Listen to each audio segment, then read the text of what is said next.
इससे पहले भी कई बार 2013 तक इसमें संशोधन होते रहे, तब तो किसी ने इस तरीके से भ्रम फैलाने का प्रयास नहीं किया। जिस तरीके से भ्रम फैलाया जा रहा है कि ये मुसलमान विरोधी है, असंवैधानिक है। सोचिए भारत की संसद में ये लोग कह रहे हैं कि कोई असंवैधानिक चीज आ सकती है। जो संशोधन हुआ है वो इसको और मजबूत करने की सोच के साथ किया गया। इस कमेटी में हर दल के सदस्य बैठे थे, मेरी पार्टी के सदस्य इसमें मौजूद थे, अरुण भारती जी। इसमें जो बदलाव किए गए हैं इस सोच के साथ किए गए हैं कि कैसे इसको और शक्तियां प्रदान की जाए। वक्फ बोर्ड में जो संपत्ति के ऊपर जितने भी डिस्प्यूट चल रहे हैं, क्या वो डिस्प्यूट कोई हिंदू और उसके बीच में चल रहा है? उसमें मुसलमान भी शामिल है भैया। वक्फ और मुसलमानों की संपत्ति के बीच में चल रहा है। ऐसे गरीब मुसलमान जिनकी संपत्ति को जबरन हथिया लिया गया है, वो कहां जाएंगे? उसमें तो क्लॉज में यहां तक भी कहा गया है कि सीमित विषयों के ऊपर मामला कोर्ट में जा सकता है। क्यों सीमित विषयों पर? अगर वो गरीब मुसलमान है, क्या वो कोर्ट में नहीं जा सकता?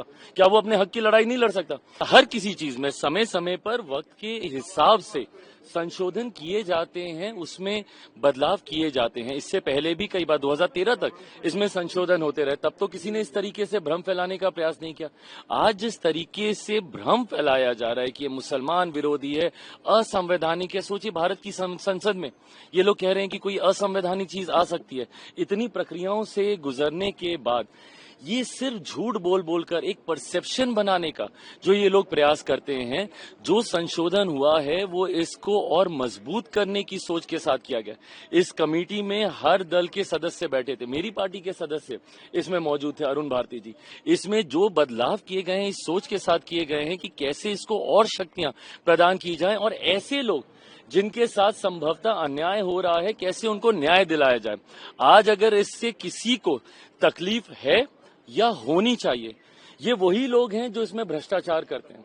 ये वही लोग हैं जो गरीब मुसलमानों से उनका हक छीनते हैं या उनको हक नहीं देते, या जो महिला मुसलमानों को आगे आने से रोकते हैं।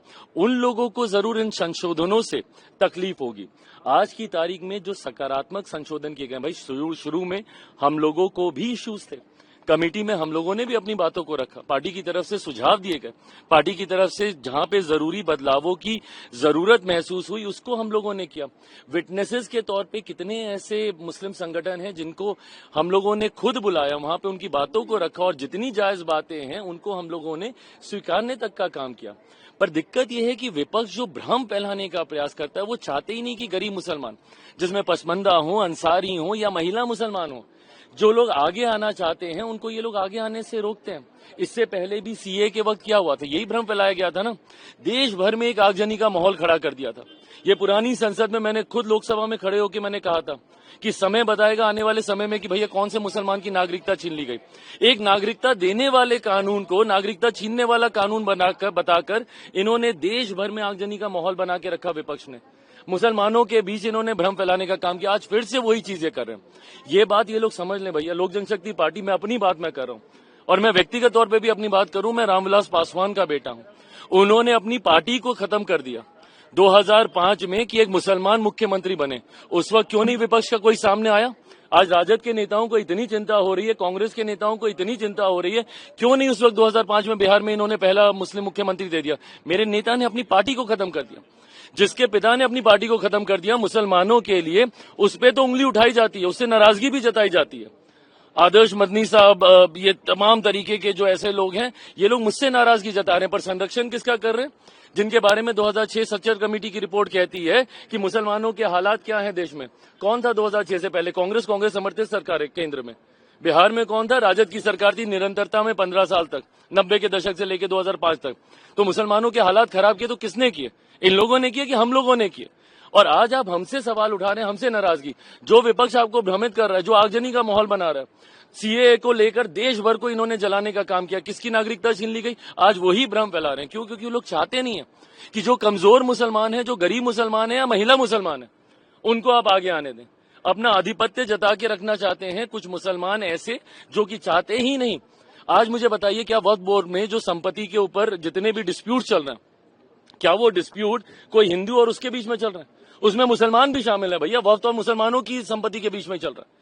ऐसे गरीब मुसलमान जिनकी संपत्ति को जबरन हथिया लिया गया है, वो कहां जाएंगे? उसमें तो क्लॉज में यहां तक भी कहा गया है कि सीमित विषयों के ऊपर मामला कोर्ट में जा सकता है। क्यों सीमित विषयों पर? अगर वो गरीब मुसलमान है, क्या वो कोर्ट में नहीं जा सकता? क्या वो अपने हक की लड़ाई नहीं लड़ सकता? तो ये लोग सिर्फ बंटवारे की राजनीति करके भ्रमित करने का कार्य कर रहे हैं। हकीकत में जो संशोधन हुए हैं, सकारात्मक संशोधन हुए हैं, पारदर्शिता लाने की सोच के साथ ये संशोधन किए गए हैं।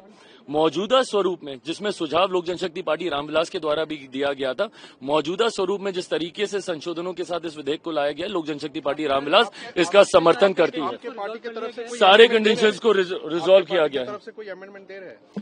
ये अब सदन के पटल पे किया जाएगा, वहां पे रखा जाएगा। But most of the suggestion that was given by my party is been accepted. जो हमारे कंडीशंस थे उनको भी रिजॉल्व किया गया है। लोक जनशक्ति पार्टी रामविलास इसका समर्थन कर रही है।